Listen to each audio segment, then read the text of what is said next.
These days, it's hard to find a computer that can't run all the standard Valve games like Counter-Strike, Half-Life 2, Portal, and so on. But there's still some people out there with older low-end computers who cannot run Valve games at playable frame rates. So here's how to run almost any Valve game on any computer. I'll be using Half-Life 2 for this example, but these commands work on any game running on the source engine. For the test computer, I'll be using my 2007 ThinkPad X301 with an awful built-in Intel Graphics Media Accelerator 4500 MHD. You might have to deal with a PC like this if you're in a family who puts a low emphasis on tech, or if you live in a cardboard house. Now the first thing you can do is lower your settings, obviously. That got me to about 17 to 20 frames per second in Half-Life 2. But in my opinion, that isn't quite fast enough, and it gets a lot slower during intense combat situations. So here's some commands to lower the settings beyond the low presets. Any Valve game can be tweaked through console commands. To input these commands, make sure you have developer console enabled and mapped on your keyboard. So first, we have R_shadows 0. This turns off all shadows and should boost your frame rate by a small amount. Next, there's R_LOD5. This command lowers the polygon count of objects and models to an almost Nintendo 64 level. Then there's matte_filter lightmap 0, which removes all anti-aliasing from lighting and gives it a sort of blocky look. CL_fizz_timescale 0 and fizz_timescale 0 disables all physics, which massively improves CPU strain on systems with very ancient processors. Disabling physics can actually break the game in some places, so it's recommended you only use this in levels where you don't need to use a boat or car. And you can also use R_decals 2 to limit the maximum amount of decals down to 2. And that leaves us to the most drastic command. Entering matte_show low res image 1 makes the game display the lowest resolution textures possible, making the game look really terrible. But this command alone doubled my frame rate. So let's get right into the benchmarks and comparisons.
For other Valve games, not all of these commands work. In Left 4 Dead 2, I wasn't able to use almost all of the graphics commands. The one command I was able to use, however, was matte_show low res image 1, and that boosted my frame rates by a lot.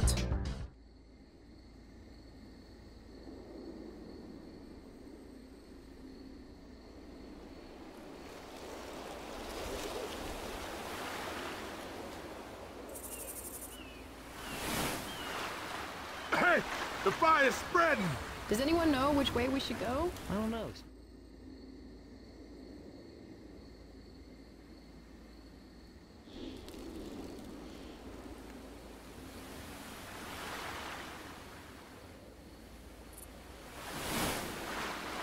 Hey! The fire's spreading! Does anyone know which way we should go? The games I just showed were very old, the newest one being almost 8 years old. So what about newer Valve games? How do those run and how can those be tweaked?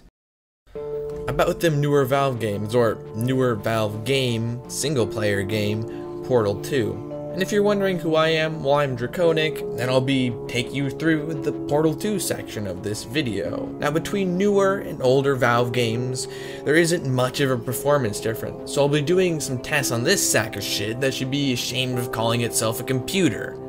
It's a 2011 Acer Aspire 1 D257 that costs $199. It's equipped with an Intel Atom N570 and an Intel Graphics Media Accelerator 3150 with a wonderful 2 gigs of RAM.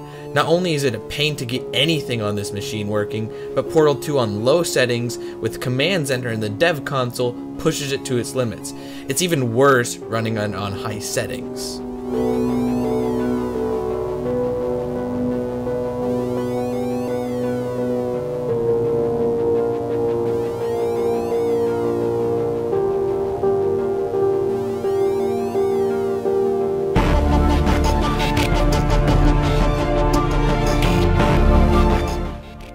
But Portal 2 is still very easy to run. Let's take a look at my 2013 Alienware X51 geared up with the GTX 645, 6 gigs of RAM, and an Intel i3, which by today's standards is pretty mediocre for a gaming PC.